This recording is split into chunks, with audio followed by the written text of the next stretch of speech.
Skyrock pour les militaires. On poursuit notre point hebdomadaire sur les opérations françaises dans le monde. On se concentre aujourd'hui sur l'Europe. En Roumanie, les militaires du bataillon multinational de l'OTAN sous commandement français ont conduit une manœuvre à tir réel baptisée Eagle Thunder.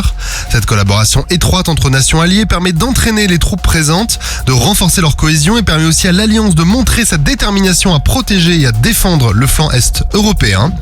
En Lituanie, le déploiement de 4 Rafales pour la mission de police du ciel et Enhanced Air Policing de l'OTAN se poursuit sur la base aérienne de Siolet.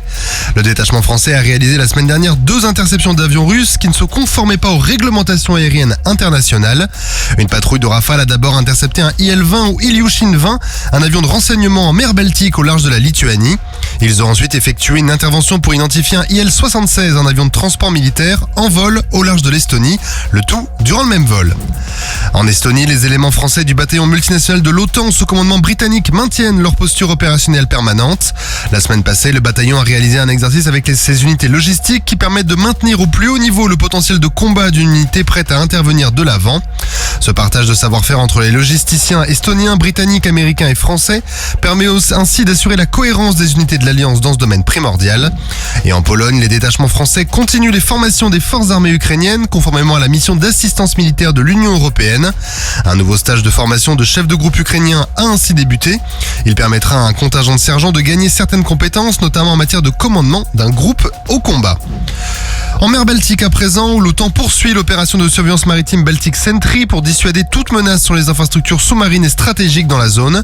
La France participe à cette opération avec le chasseur de mines Croix du Sud. Et la semaine dernière, un Atlantique 2 de la Marine nationale a été déployé dans cette zone pour effectuer un vol de surveillance dans les eaux internationales. L'aéronef a fait l'objet d'une tentative d'intimidation par les forces russes, un acte qui ne l'a pas entravé dans sa mission, qui a pu se poursuivre conformément aux objectifs fixés. De son côté, le patrouilleur de haute mer commandant Biro et le chasseur de mines Capricorne ont débuté leur déploiement en Méditerranée. Ils intégreront respectivement le standing NATO Maritime Groupe 2 et le standing NATO Mine Countermeasure Group 2, qui sont des groupes maritimes permanents de l'OTAN, avec une spécialisation dans la guerre des mines pour le second. Ces 2 unités françaises vont mener des patrouilles aux côtés de leurs alliés et ainsi contribuer à la posture permanente et réactive de l'Alliance dans la zone. Et on quitte l'Europe pour les Antilles. Dans la zone Caraïbe, le patrouilleur anti-Guyane La Confiance, qui agissait sous le contrôle opérationnel des forces armées aux Antilles, a réalisé une saisie de plus de 9 tonnes de produits stupéfiants sur un navire de commerce naviguant en haute mer à 700 miles nautiques, soit 1300 km au large de la Martinique.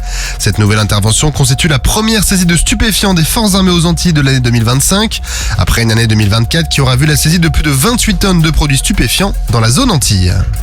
Sur terre, sur mer, comme dans les airs. Skyrock PLM, en équipe avec Cuneo, la mutuelle des forces armées.